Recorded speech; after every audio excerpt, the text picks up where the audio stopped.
Hello friends, আশা করি সবাই খুব ভালো আছো। আজকের টপিকে যাওয়ার আগে বলে রাখি, আমাদের চ্যানেলে daily science, basic science and chemistry related information দেওয়া হয়ে থাকে। তাহলে চলো আজকের টপিকে যাওয়া যাক। এখন আমরা জেনে নেব এই এনএস স্যালাইন ইনজেকশন আমাদের শরীরে কেন দেওয়া হয় এবং এটা কি আমরা বাড়িতে তৈরি করতে পারবো, এবং বাড়িতে যদি আমরা এগুলো নিজে থেকে তৈরি করতে যাই তাহলে কি কি সমস্যার সম্মুখীন হতে পারি। মূলত এই তিনটি বিষয় নিয়ে আজকে আমরা জানব। তাহলে প্রথম প্রশ্ন, আমাদের শরীরে এই এনএস স্যালাইনের প্রয়োজন পড়ে কেন? দেখো, যখন আমাদের শরীর থেকে অতিরিক্ত পরিমাণে লবণ ও জল বেরিয়ে যায় তখন আমাদের শরীর খুব ক্লান্ত হয়ে পড়ে, এবং যখন আমরা ওই লবণ জলটাকে পান করার মতো অবস্থাতেও থাকি না, অর্থাৎ শরীর যখন খুবই ক্লান্ত, প্রায় সেন্সলেস, তখন আমাদের শরীরে এই এনএস স্যালাইন ইনজেকশনের মাধ্যমে দেওয়া হয়।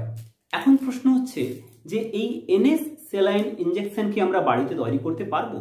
হ্যাঁ, পারবো। কিন্তু এই এনএস স্যালাইন ইনজেকশন বাড়িতে তৈরি করতে হলে আমাদের কতগুলো জিনিস মাথায় রাখতে হবে। এই এনএস স্যালাইন কি? এটা হলো নুন ও জলের মিশ্রণ, অর্থাৎ সোডিয়াম ক্লোরাইড ও জলের মিশ্রণ।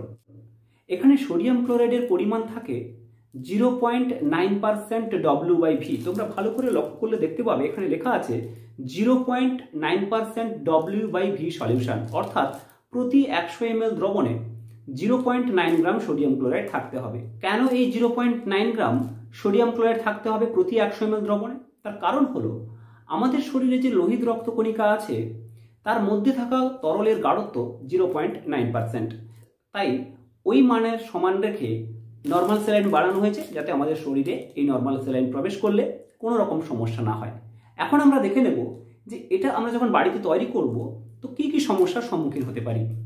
দেখো, আমরা দুটি সমস্যার সম্মুখীন হতে পারি বাড়িতে তৈরির ক্ষেত্রে। সমস্যা কি না, প্রতি 100 ml দ্রবণে সোডিয়াম ক্লোরাইডের মান যদি 0.9 গ্রামের থেকে কমে যায় বা 0.9 গ্রামের থেকে বেড়ে যায়, যদি এই সোডিয়াম ক্লোরাইডের গাঢ়ত্বটা 0.9%-এর থেকে কম থাকে তাহলে কি সমস্যা হবে না, যখন এটা আমাদের শরীরে প্রবেশ করবে আর আমাদের শরীরের যে লোহিত রক্তকণিকার যে বাইরের আবরণীটা সেটা অর্ধভেদ্য পর্দার মতো কাজ করে বা সেমি পারমিয়েবল মেমব্রেনের মতো কাজ করে।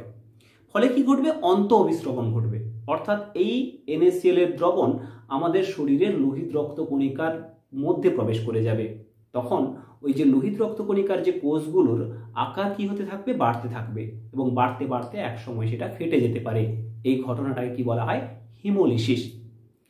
আবার যদি এই সোডিয়াম ক্লোরাইডের গাঢ়ত্বটা 0.9% থেকে বেড়ে যায় তাহলেও সমস্যা, তাহলে বহি অভিস্রবণ ঘটবে, অর্থাৎ আমাদের শরীরে যে লোহিত রক্তকণিকার মধ্যে থাকা যে তরল সেটা বাইরে বেরিয়ে আসতে থাকবে, এবং ধীরে ধীরে কি হয়ে যাবে?